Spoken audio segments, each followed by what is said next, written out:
बिस्मिल्लाहिर्रहमानिर्रहीम। अस्सलाम वालेकुम। मैं बनाने लगी हाँ चनिया की दाल। ਉਹਦੇ ਵਾਸਤੇ मैं 1 पाव चनिया की दाल ਲਈ ਆ। ਹੁਣ मैं पानी उत्ते रखता उबालने वास्ते। ਇਹਦੇ ਵਿੱਚ ਇਹਨੂੰ मैं उबालूंगी। पहलों मैं डाल देनी पानी में।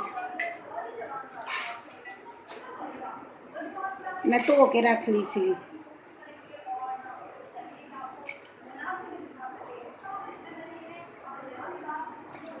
ਹੁਣ ਇਹਦੇ ਵਿੱਚ थोड़ा ਜਿਹਾ नमक डाल दूंगी। नमक डाल दूंगी फिर उबल जाऊगी। जो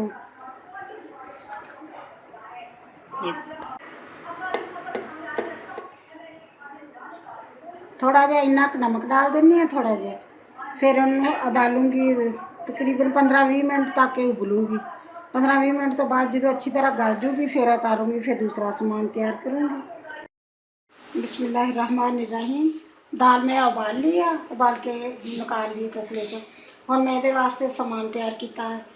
2 प्याज लिया, छोटे छोटे 2 प्याज, 2 टमाटर, लसन, सब्ज़ मिर्चा, लाल मिर्च, हल्दी, नमक आपकी मर्जी जिन्ना होवे। लाल मिर्च 1.5 चम्मच आ, आधा चम्मच हल्दी, नमक हसबे ज़ायका जिन्ना ज़रूरत होवे उन्ना। 1 चम्मच धनिया पीसा होया, 1 चम्मच जीरा पीसा होया। हुण मैं इनू उत्ते रख दी हाँ तसले डाल दी है।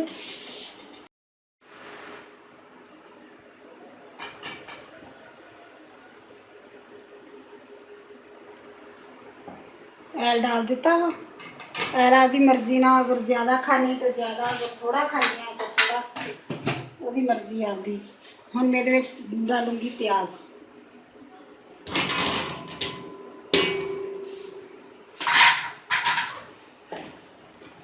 प्याज थोड़े जे ब्राउन हो जाते फिर मैं इन दूसरिया चीज़ा डालूंगी। प्याज थोड़े जे ब्राउन हो गया। हुण ये मैं पाऊँगी टमाटर, नाल ही पाऊँगी अदरक, सब्ज़ मिर्चा, लसन।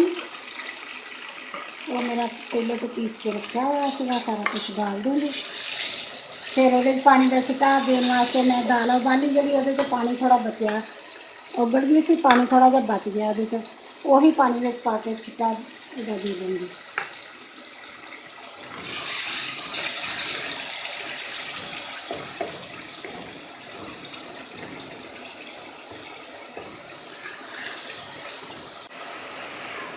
हुण नाल ये मैं पा दूँगी नमक, मिर्च, हल्दी, मसाला, सारा चीज़ मैं चीज़ डाल दूँगी।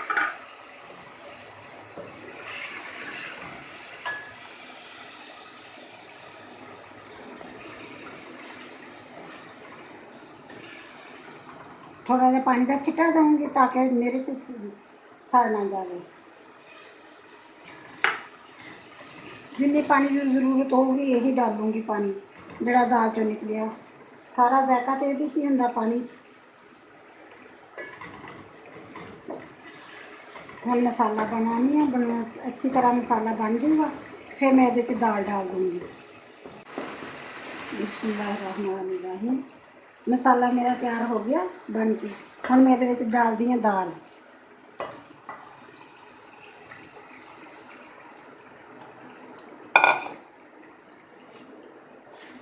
दाल में थोड़ी जी देर हम तेज़ अग करके भुन लूँगी। दाल तैयार हो गई है बन के।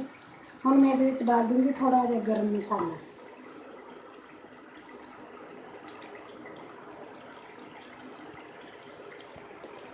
बस आधा चम्मच।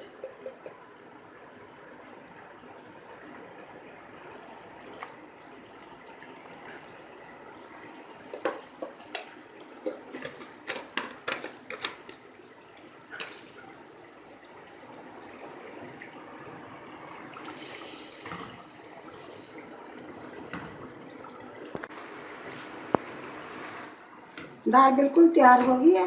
देखने में तो माशाल्लाह बहुत अच्छी लगती है, खाए पता लगू कितनी अच्छी है। बिल्कुल तैयार होगी दाल।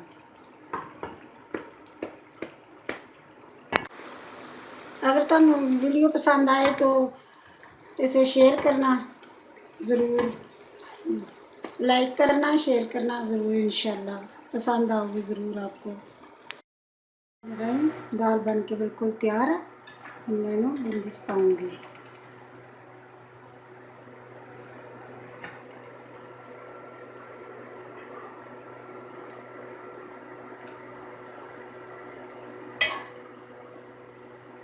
ਅਗਰ ਮੇਰੀ ਵੀਡੀਓ ਪਸੰਦ ਆਈ ਤੇ ਇਹਨੂੰ ਸ਼ੇਅਰ ਕਰੋ, ਲਾਈਕ ਕਰੋ, ਸਬਸਕ੍ਰਾਈਬ ਕਰੋ ਤਾਂ ਕਿ ਦੂਸਰੀ ਵੀਡੀਓ ਮੈਂ ਬਣਾਵਾਂ ਤੇ ਫਿਰ ਤੁਹਾਨੂੰ ਮਿਲ ਜਾਵੇ।